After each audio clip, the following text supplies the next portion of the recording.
Hey guys, welcome back to my channel.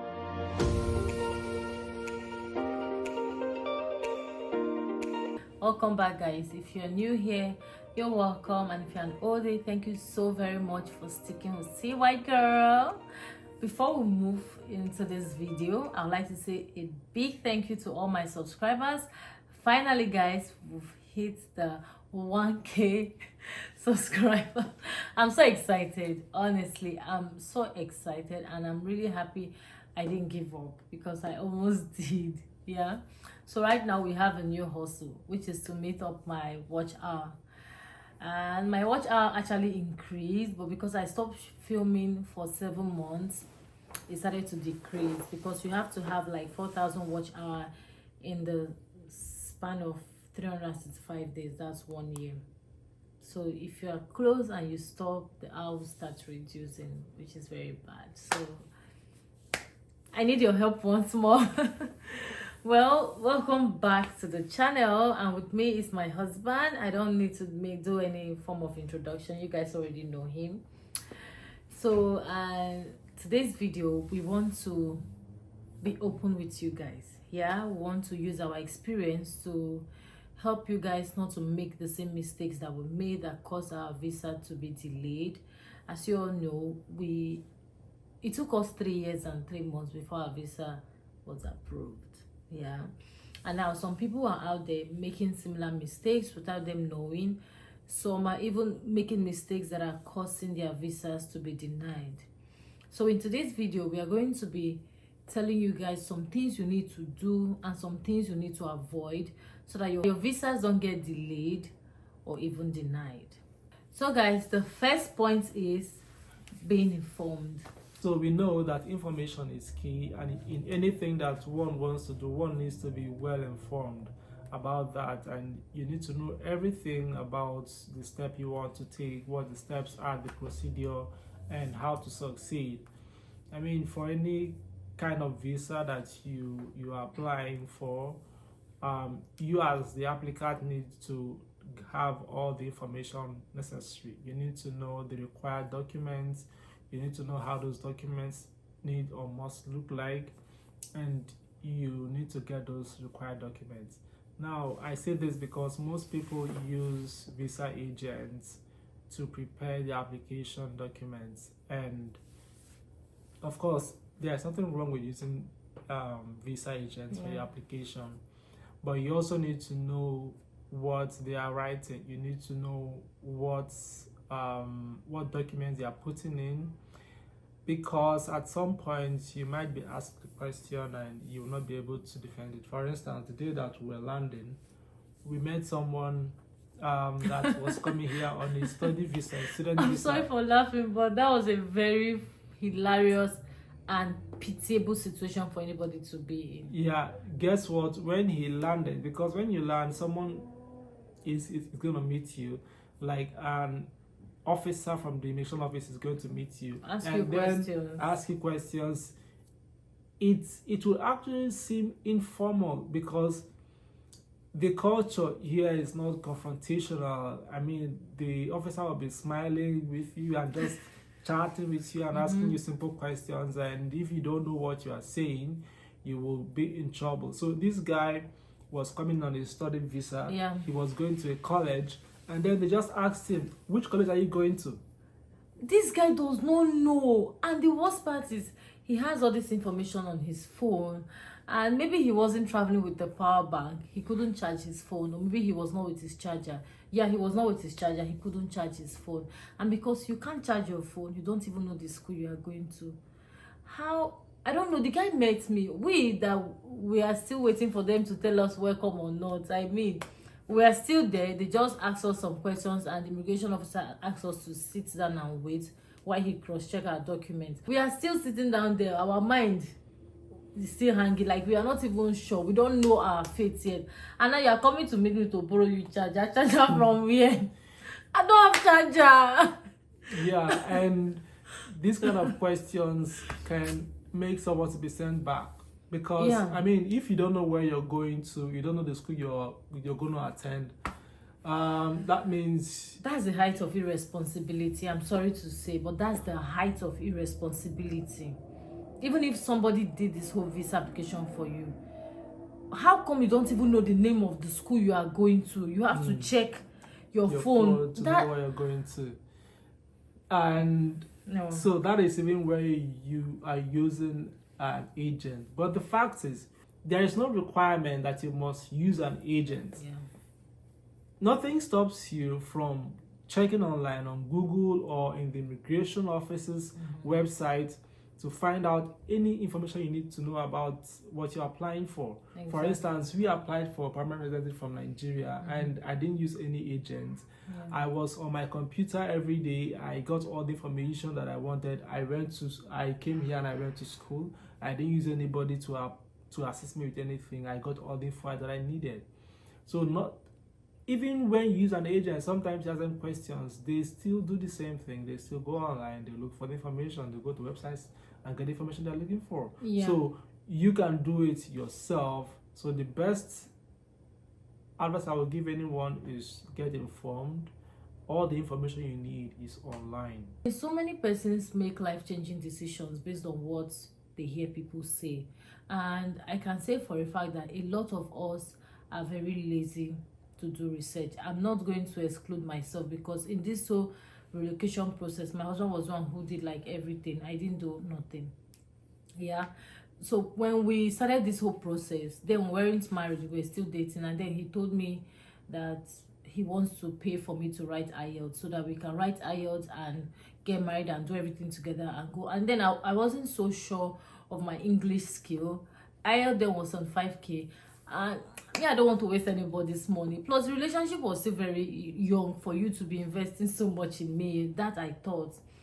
And I was not like, I can't write IELTS. So my husband started thinking, what are we going to do? How are we going to do this? And so many things. So he bumped into an article on Neraland. He sent the article to me. I was at work that day. He sent this article to me.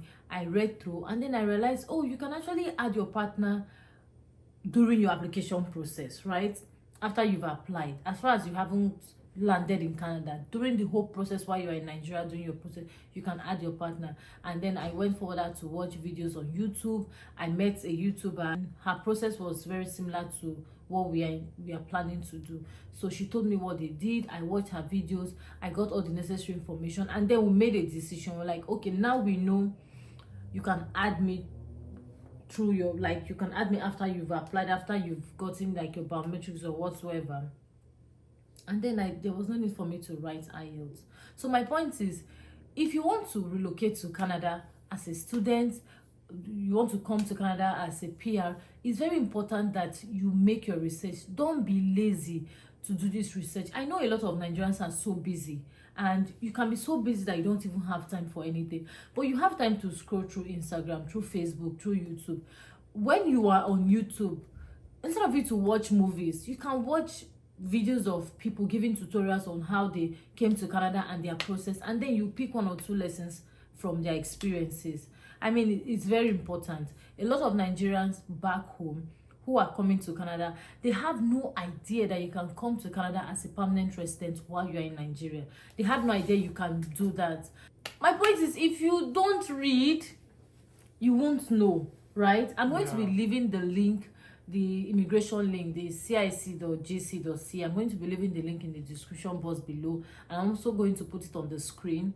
Whoever has any intention of relocating to Canada, please just go to that website, read everything there, do your research there, search whatever you want to search, and then know what you need to do. Exactly. So the next point, or the next thing you should do, is to be truthful. Avoid lying.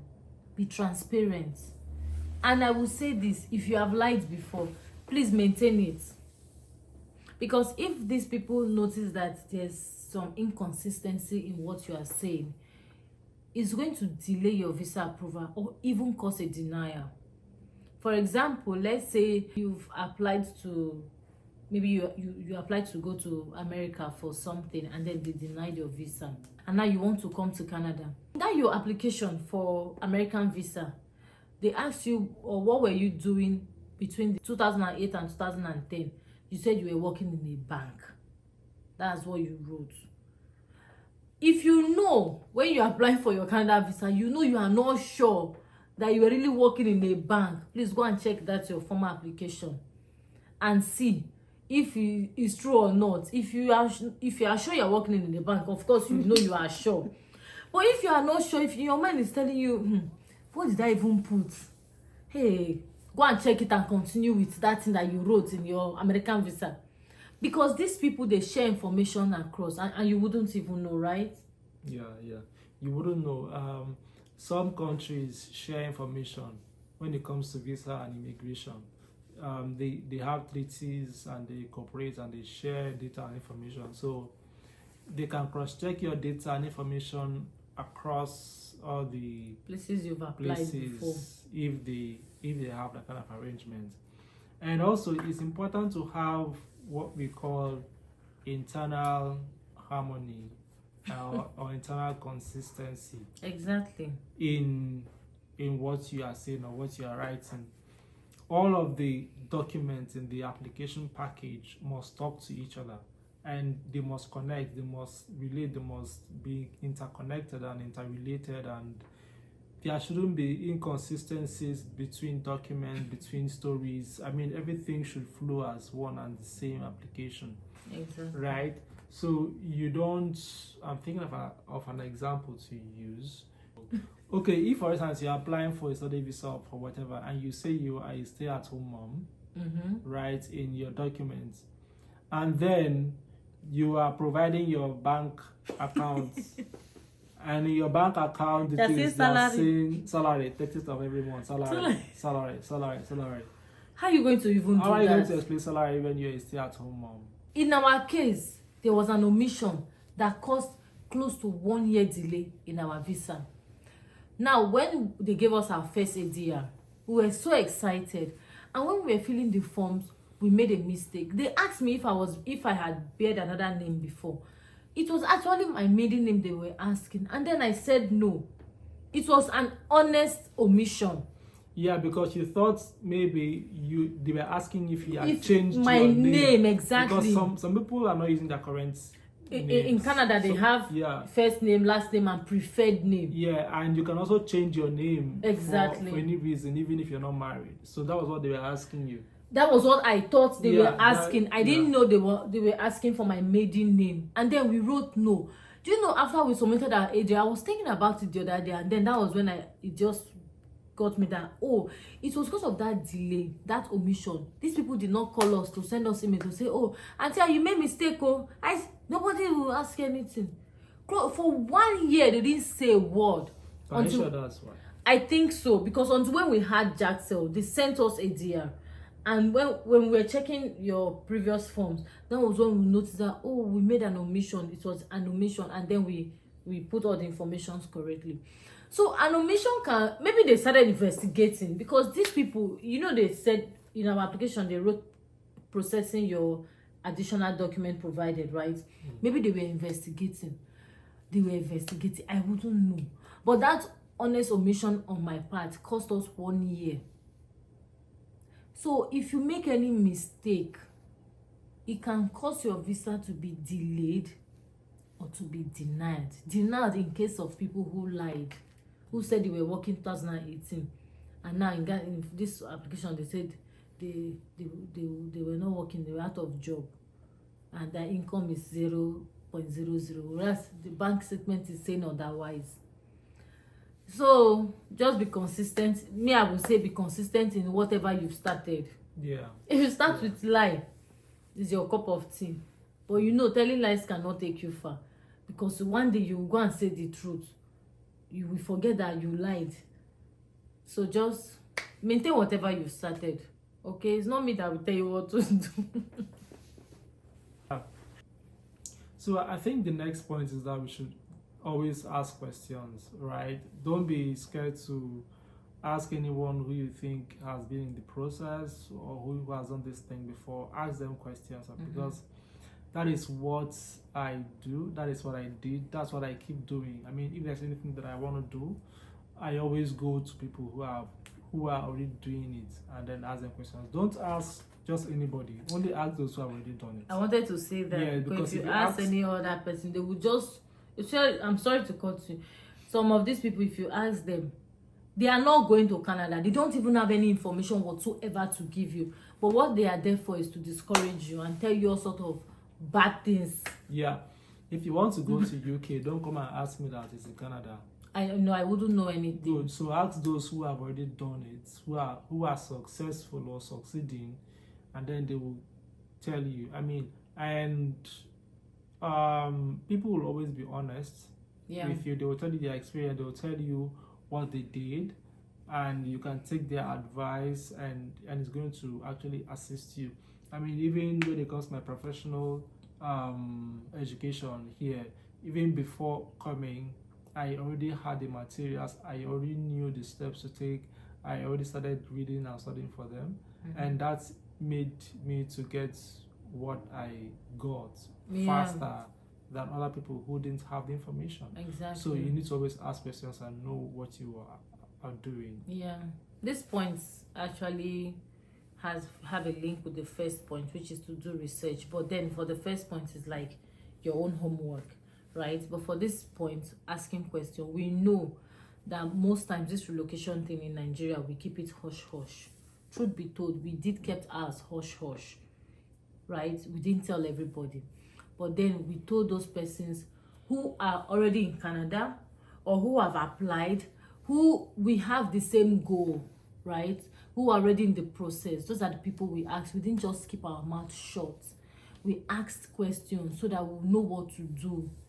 It is very important. So this point will lead us to the next point, which is to join community. Join WhatsApp groups, right? Yeah, if you know of any. Join any community on Neraland. There are thousands of WhatsApp groups here and there. There are WhatsApp group for people writing IELTS. There's a WhatsApp group for people who are waiting for invitation to apply. Now you have applied. There's WhatsApp group for those category of people. Now there's another WhatsApp group for people who have sent their passports, who wants to send their passport for stamping, who don't know which VFS office to use. There's a WhatsApp group for those people.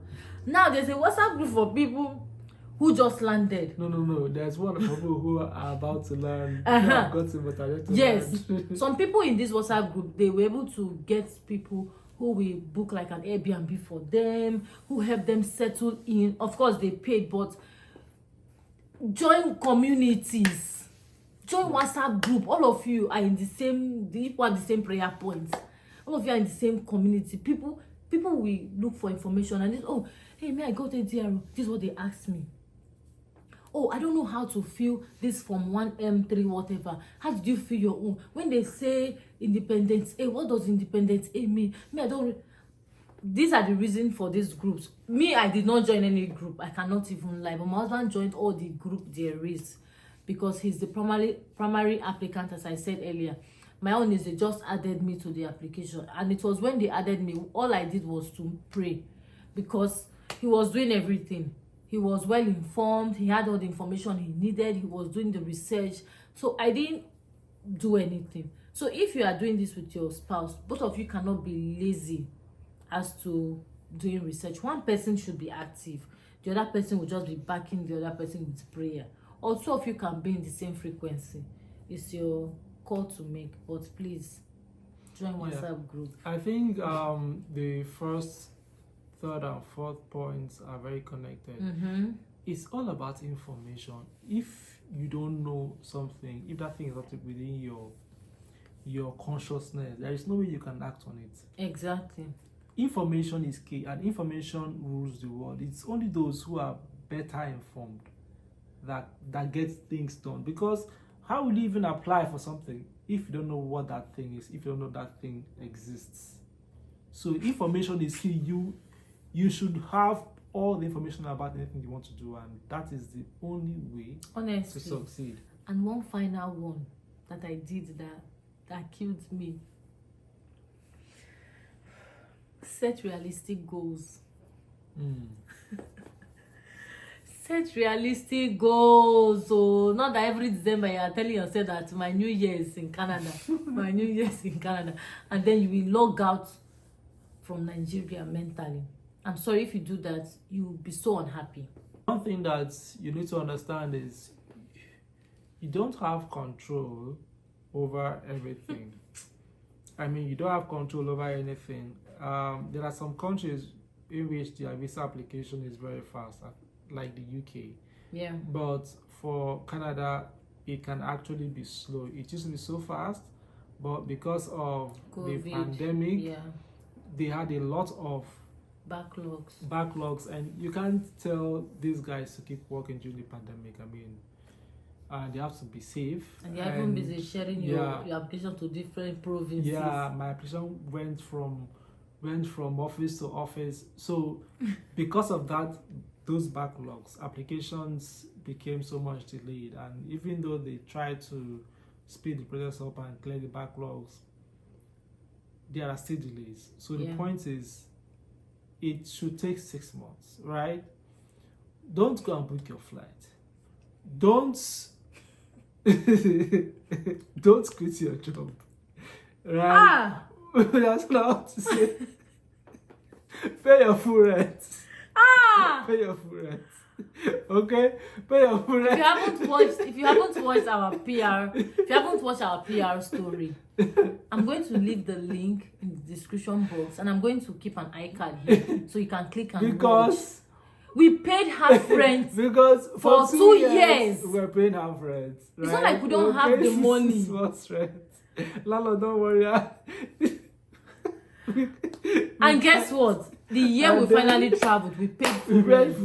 Because we were tired of paying half rent, and we didn't want the landlord to start suspecting anything. And we actually got a refund from the landlord. We did.